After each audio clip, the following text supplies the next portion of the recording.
Are you a small business owner struggling to nail down your brand voice? Have you hired copywriters only to discover they couldn't capture your messaging?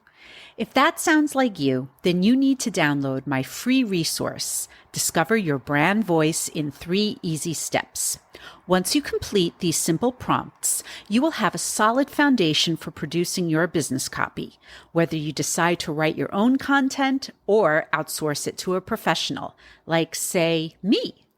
As an added bonus, you'll be automatically subscribed to my email list, where you can learn more about my writing services and receive weekly updates about my podcast, Emotional Abuse is Real.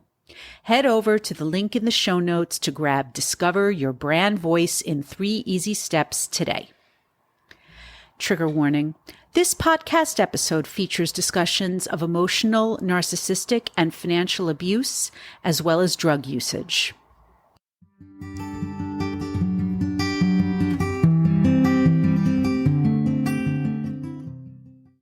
Hello, everyone, and welcome back to Emotional Abuse is Real. I'm your host, Serene Leeds. I'm a professional writer and storyteller, and I'm so glad you're here. On today's episode, we conclude my conversation with emotional and narcissistic abuse survivor Josephine. A quick reminder that the name Josephine is a pseudonym to protect my guest's privacy, and that if you haven't listened to parts 1, 2, and 3 of our conversation yet, now is a good time to hit pause on this episode and go catch up on the previous 3 episodes. In part 4 of my conversation with Josephine, we wrap up her story by discussing her acrimonious divorce from her first husband and how she eventually connected with her supportive second husband. But it's important to remember that even though Josephine is in a healthy marriage now, she is still a victim of her ex-husband's coercive control over their daughter.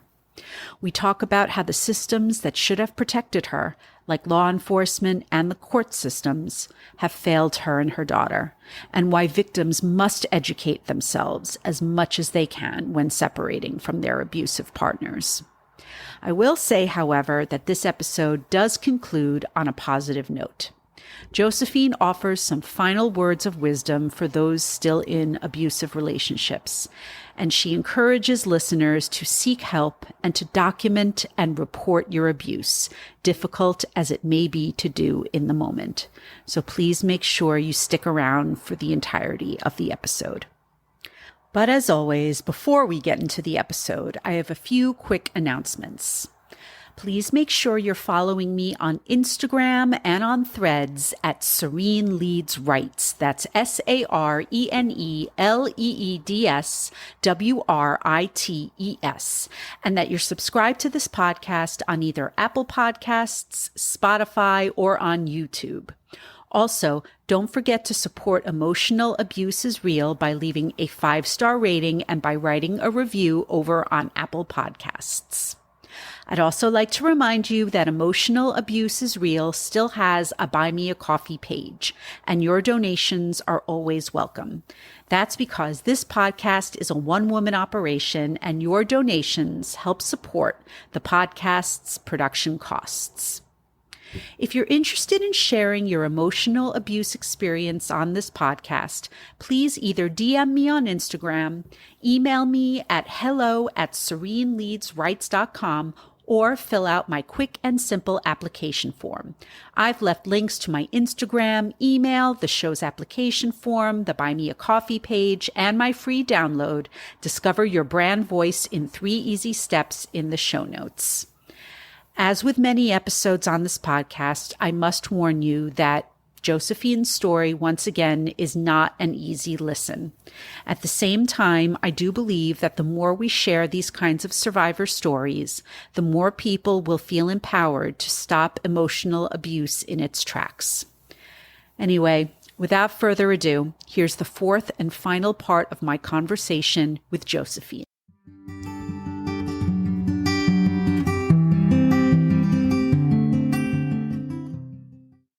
And eventually we split up. Yeah. And when we separated, I felt 2 things. I felt a shock to my system because I felt like, oh my gosh, I failed by, I feel like we're headed towards divorce and Yeah. I have failed Hmm. because Hmm. my goal was to get married once and stay married to that Yeah. person and to make it work. And I feel like we couldn't even do that. And I feel like this baby Hmm. couldn't even save us, couldn't even Yeah. keep us together. And now she is not even one, and Hmm. we are splitting up. Yeah. And at the same time, I also felt relief Sure. because I felt like he is so dangerous that Yeah. I cannot even feel safe and comfortable with my child in this house. Hmm. And I need him to leave. I need him to go. Yeah. So luckily he did go. Good. When we got to the first temporary custody hearing, Hmm. um, I really thought that I had a lawyer who had my back, and she utterly failed me. Yeah. She kind of fell apart during the hearing. And I don't know if it's because she was younger or Yeah. what, but she was also a single mother. And I thought Uh-huh. if anyone is going to go to the bat for me, it's going to be this woman. But Right. she sort of cowered underneath this very misogynistic judge that we were up against. And the Ugh. lawyer that my husband had was also a former judge Yeah. in a different county and now Uh-huh. had been working in family law. And she utterly destroyed me on the stand. She, when I testified to all his behavior, the Hmm. drug use, Yeah. he was always very religiously. He tried to pressure me also in a religious way to kind of Mhm. join in his religion, and his religious views were very extreme. Yeah. Um, and so, um, there was also that pressure going on. Sure. There was his violent behavior. There was the drug use, the gambling. And when I Yeah. testified to all of this, his attorney had me on the stand and I said, he has been threatening to spit in my face. Hmm. And her Hmm. response was, well, did he actually do it? Hmm. And I said, no, he's been threatening to do it. Yeah. And I don't feel safe. Yeah. And all the judge could say was, there's nothing criminal here. Right. And one of the things that we had presented at the trial was his medical records. Hmm. Hmm. And there were, there was proof that he had tested positive for cocaine use. Hmm. Hmm. And still, the judge was like, I don't see anything illegal here. And I was like, domestic abuse is illegal. Yeah. Yeah. Coercion is illegal. Cocaine Right. is definitely illegal. Yeah. Some threats are illegal. I was like, I don't Right. understand how none of, like, it was like everyone in the room was stupid. Yeah. Like all of their legal training had just exited their minds, and Hmm. I was being treated like a controlling, over emotional mother. Yeah. You just want control over everything. That's why you don't want him, visiting the baby. That's why you want custody. And I was like, this is about her safety. Yeah. And they were just like, no, you just want control over everything. And so they gave him standard custody initially. Hmm. Um, but she was a 12-month-old exclusively breastfed child. Yeah. So I had to hand off this baby for a weekend to a man who had never bathed her, Yeah. who had never fed her. Hmm. It was horrific. That Oh first weekend God. that she left, I felt like someone had taken a limb. Yeah. Yeah. I Yeah. was like inconsolable. And yet I Sure. have friends calling me on the phone trying to make me feel better. And I was like, I've never pumped before. This baby doesn't take bottles, but I guess I Yeah. have to learn how to pump now. I don't know what Yeah. to do. I don't even know how this pump works. And so my friends are trying to talk me through it. And they're like, Yeah. okay, just get the pump out and just hook yourself up to it. And then just Yeah. pull up pictures of your daughter on Yeah. your phone. Because if you look at her, it'll make the milk come. Yeah. But I'm like, all that did was make me break down every time I would Right. pull up her picture. And then my Sure. friends are like, Sure. okay, it's going to be okay. And they're trying to talk me through it. And it's Yeah. what a disaster. What an absolute. Yeah. I was failed by so many people. I mean, Yeah. law enforcement, the Hmm. family court, Yeah. And then later on, CPS got involved. They failed me as well, because every time my daughter, you know, would make an outcry of abuse, Yeah. then they would, go to her and Yeah. interview her, and then she felt too scared to say anything. Or they would follow up on it and they would just say, well, he seems fine, or he tested negative for drugs, so there's nothing we can really do, or your daughter doesn't have any bruises on her, Right. so there's nothing that we can do. Um, he ended up getting someone pregnant while we were Uh-huh. separated but still legally married. Okay. Yeah. Um, the woman, when I first met her, I got a really, really bad feeling about her. Yeah. And so part of our agreement, our temporary custody agreement, was that Hmm. if you have a relationship with someone and they're spending the night, you're supposed to give Yeah. their information to the other person so that they can do a background check. Yes. So I Sure. got her info. Eventually, he tried to keep it from me, but I eventually got it. And Right. I did background check. And what keeps coming up is arrest record after arrest record Yeah. after arrest record. This woman, and I'm looking at all this and I'm like, I cannot believe that he has gotten this woman pregnant while we're still married, Right. but also she has a criminal record. Okay. And Yeah. at first, the Ugh. things that I'm popping up are like very misdemeanor type, like, Yeah. you know, drunken, disorderly behavior in public and Right.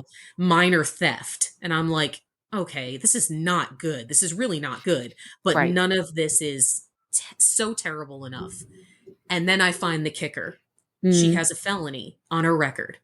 She has been arrested for and convicted of possession of methamphetamine. He has impregnated a meth addict.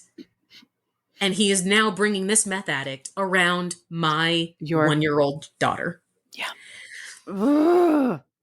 It was insanity. And every Yeah. time I would reach out to a new lawyer and I would Yeah. beg them to help Yeah. me, Yeah. they would all treat me like I was a pain in the ass. They would all treat Right. me like I was crazy. Ugh. Well, nothing's really that bad here. I mean, the conviction was a couple years ago. Maybe she's turned her life around. Maybe this, maybe that. I'm like, she's pregnant. She is Yeah. pregnant, and we are not even legally divorced yet. Well, Right. no one really cares about that here. Not in this state. No one really cares about cheating. And I was like, okay, Clearly. fine. Yeah. So I just went on. Yeah. It went into years of financial abuse from him. He Mhm. would withhold child support. Yep. He would not pay his portion of her medical expenses. Hmm. So I essentially just became a single parent. Yeah. And then Of that's course. when I reconnected with my current husband. Yeah. And when we started talking, I mean, my daughter was maybe around 2, Mhm. and the divorce was final at this point. And I didn't really expect to get into a relationship with anyone. I mean, my honest opinion of myself at that point was pretty low. Sure.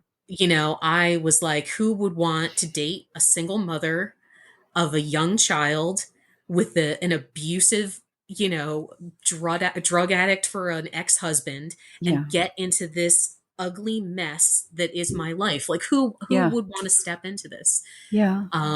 But my current husband, he met my daughter and he fell so in love with her.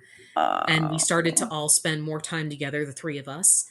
And my ex-husband was visiting so little Yeah. that, we really wouldn't even get that much time to go out on dates, just the two of us. Right. We would make plans and I would say, hey, it's my ex-husband's weekend. Maybe we can go out to dinner. And he would say, yes, there's this new restaurant I really wanted to take you to. And then my Yeah. ex-husband would just not show up.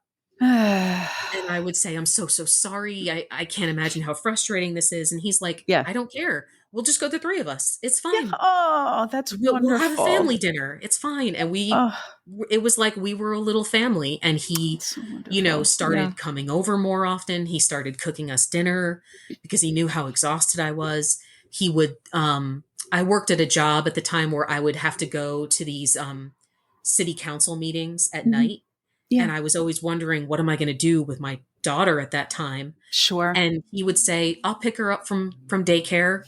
And he would pick her up and he would give her dinner. He would give her a bath. He would read her stories, put her to bed, and then I would get home late at night from these long city council meetings, and it was like he was there to greet me, like, and I was like, oh my gosh, How this is what I thought marriage would be like.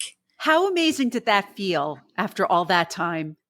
It was incredible, and it was Yeah. almost unbelievable, and I found myself at points sadly almost pushing him away at times because I was so scared and Yeah, protective of her. I So understand. if he would do something really nice for me, like if I was having a rough week and he would go buy me flowers and have them sent to my office and, buy me, a cake or, a treat or something like that and have, send it to my office, I would Yeah, get very scared all of a sudden because sure. I would have like flashbacks to To being love love bombing. bombed. And I Yeah. would say, maybe we need to break up. Maybe this is moving too fast. And he would just like be like, wait, what? Like, Right. I'm He'd be trying so to do nice confused. things for you and I really care about you. And I was like, I know, but I've been fooled before, but go away. And I would push him away from me and I would do it over and over again, but he's stuck in Yeah. it, thankfully. So He's a glad. wonderful guy and he's stuck in it. And he was like, I can see what you're dealing with here. And I Okay, know how good. people have treated you in the past. And I know you're dealing with trust issues. And he's like, but I am not like that. And I'm not going to abandon you. And I love this little girl like she's my own. Um, we unfortunately through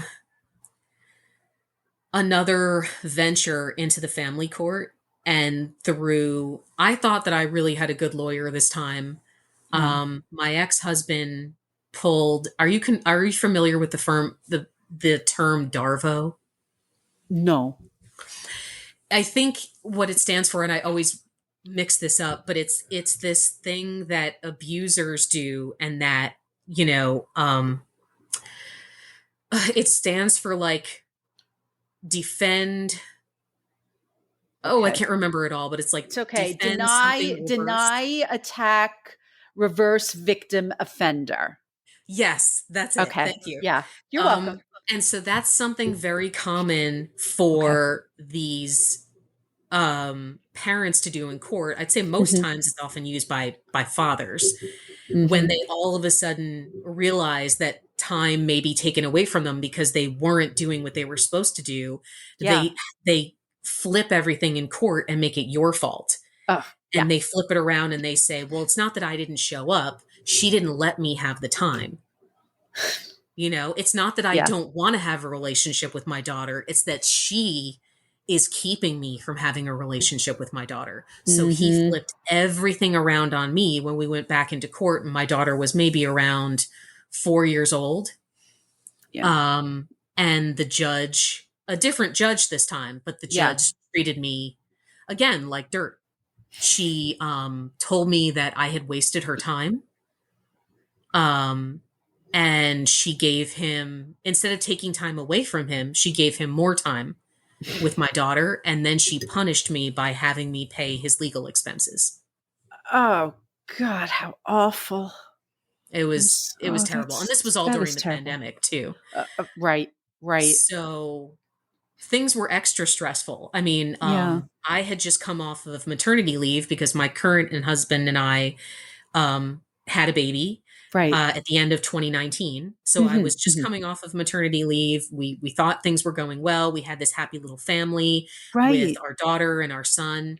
Yeah. And then, step right into the pandemic, Yeah. trying to keep the kids safe, trying to keep everyone healthy, trying to work remotely, Yeah. with All the these two things. young Yeah. children at home, and Sure. then stepping into this utter terrible lawsuit that dragged Right. on for a year and a half, and then coming out of it even worse and uh more ashamed than I was going in because everyone around me, not everyone around me, but everyone on his end, Yeah. his new girlfriend that he had, his lawyer, the judge, CPS workers who had gotten involved in that time. We had a child psychologist who was treating my daughter at the time. Hmm. Everyone who I thought saw straight through ended up turning on me, and it was terrible. It was Yeah. terrible. And so things at this point, it's been obviously several years since that happened. Right. Yeah. The So way where do that things stand now? Yeah. we're at 50-50 possession. Okay. So she goes back and forth. She is an amazing little girl. She is so intelligent. She's so articulate for her Yeah. age, and she's so kind. Like, I'm so proud of the person that she is, because I wanted to make sure more than anything when I had my kids was that I was raising these like kind, compassionate, tolerant little humans, and that I was changing the cycle, that I was changing things going forward. You've And succeeded both in of that. my children are kind and compassionate, and, they love each other so much. Um, but she struggles with the back and forth. It's a Of lot for a course. kid her age. And she Of started doing course. it at what, 5 years old about? Yeah. And Is she in therapy? no, Okay. because the therapist who we had her with um, was designated the therapist of record Hmm. by the judge. And Hmm. then that therapist who sided with me all Hmm. of a sudden switched sides and sided with my ex-husband, and then dropped her from, so she stopped treating her. And now, without his approval, I can't get another therapist. So I can't get her the help that she needs. That's horrible. So what we kind of do is, she's very, very into animals. Mhm. She's very kind. We have a dog here at home, and but even, we take the kids to a lot of farming events, and a lot of like zoos and aquariums, and she finds animals really comforting, my daughter. Okay. And Good. so what we kind of try to do is we do activities that involve animals, because even though it's not therapy, there's a therapeutic aspect of it. Yes. So I Absolutely. have her very involved with, like, doing things where she'll go to a farm and she'll take care of like her own pony for the Hmm. whole Hmm. day. And it'll tell her, they'll teach her how to feed the pony and groom the pony. And it's like, she's so good at it that now she talks about being a veterinarian. Oh, that's And she's the wonderful. same way. Like, every farm we go to, she kind of finds her thing, whether Yeah. it's like taking care of the cats or snuggling a bunny, or something like that. And she's such a mother, to these little animals. And I think that really does something for her. I'm sure it does. And I'm glad you're talking about this particular element of what it's like for the children. Because I think that when people listen to stories of abuse and they think, well, you got away from your abuser, everything's fine. No. And how he still wields control over your daughter's necessary therapy. Right. That is awful. It's coercive control, like It is coercive. It is coercive control. at its And most that is something we basic talk level. about a lot here. Yeah. Yeah. I I just want to give you the opportunity to, what would you like to say to law enforcement officials, attorneys, therapists? How is the current system failing victims of emotional abuse? I mean, essentially, what they're doing many times is Yeah. turning the abuser into the victim, and Mm-hmm. turning the victim into the abuser. Yeah. They are cherry picking what details and what facts and what evidence they choose to acknowledge, and they have a clear bias in their minds. Um, you know, at the end of the day, you have these judges that are supposed to make these non-biased calls. But at Yeah. the end of the day, these are people. These are not Yeah. machines. Yeah. These are people with their own experiences. Mm-hmm. And it does shape their view. Yeah. And so when you get into these courtrooms, it is almost like a luck of the draw, where if you happen to get the wrong judge that maybe Yes. doesn't like protective mothers, Mm-hmm. or doesn't, believe what you are saying, you Mm-hmm. will be punished. Yeah. And the way that they punish you is to go after what you care about most, which is your child. Right. Um, I urge anyone in law enforcement or advocacy, or child protection or Hmm. family law to better educate yourself with coercive control. Yes. There is so much information that you can read. Yeah. There is a doctor that I follow. She's in the UK, Dr. Emma Katz. Hmm. She is highly intelligent and incredibly educated. And she has written so much about how coercive control hurts children. Yeah. And this Yeah. sad idea that we have come to now, where, 50-50 time is the fair way to go. Like, we're just going to split the kid in half, Yes. and that's just the fair way to go about it, is such a cop out. Yep. Yep.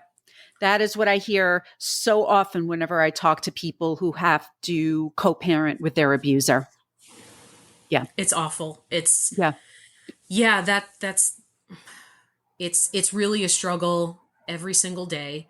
Hmm. Um, I'm so blessed for the time that I do have with my daughter. Hmm. I'm so outraged that it's been taken from me Yeah. in such a cruel, um, and like punitive and despicable type of way. And I did absolutely nothing wrong. And that's I Yeah. was absolutely made out to be the bad guy in court the both times that I went. Yeah. And the sad part is the first time the judge was male. And Hmm. I really thought, well, maybe it was just because, he's a man, he doesn't get it. The second time I went to court, the judge, according to what she has on, written online, Yeah. she is a victim of domestic abuse. And I thought, if Wow. anyone is going to get it, it Yeah. is this woman. No. And she berated me. Ugh. The hearing was online, and Yeah. for anyone who maybe watched it was humiliating on my part. If they could see me at the end, I was trying to hold it together the best that I could, but my eyes were full of tears I'm sure. I'm because sure. I could see it. I could see the second day of the trial going downhill. Yeah. I could already see what direction his attorney was going in. Um, yeah. And I'm lucky enough to say that we do have a lot of people on our side. That's Um, good. a lot of people have seen, what has gone on. A lot of people Hmm. have been in this situation themselves. Yeah. And luckily, her school has been very supportive.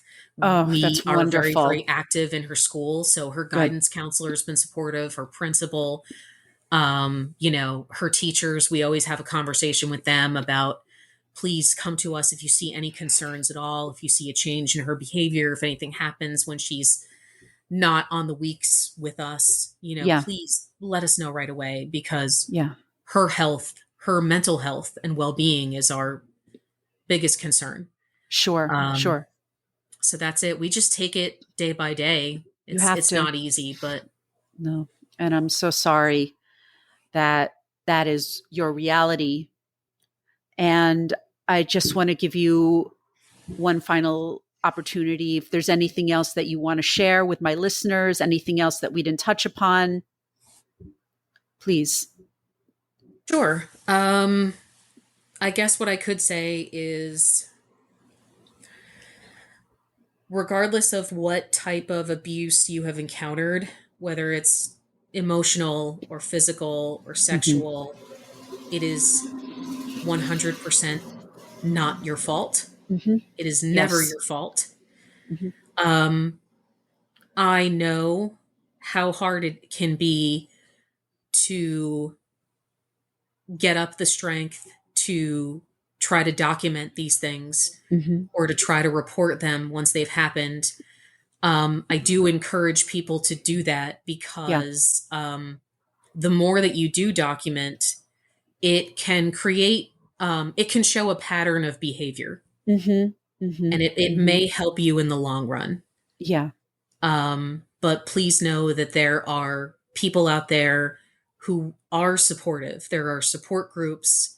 There are wonderful people like Serene and her podcast, and allowing survivors to share their stories.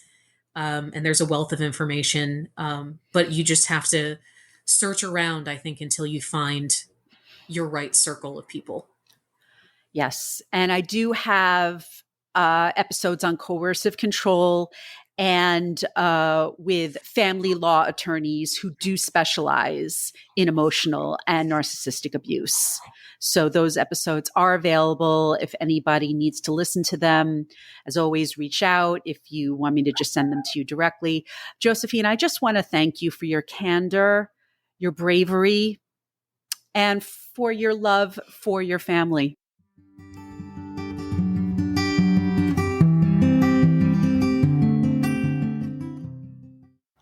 Thank you for listening to the fourth and final episode of my conversation with Josephine on Emotional Abuse is Real.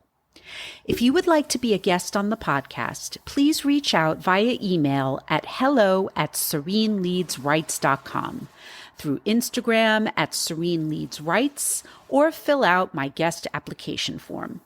Please note that this podcast should not be used as a substitute for professional mental health services. If you are a victim of emotional abuse and need help, please call or text the Suicide and Crisis Hotline at 988, or call the National Domestic Violence Hotline at 1-800-799-7233. You can also text START, START, to 88788. Once again, don't forget to subscribe, rate, and review the podcast on Apple Podcasts. Follow me on Instagram and Threads. Please consider buying me a coffee and go grab my free download, Discover Your Brand Voice in 3 Easy Steps. Thanks so much for listening, and I'll see you next time.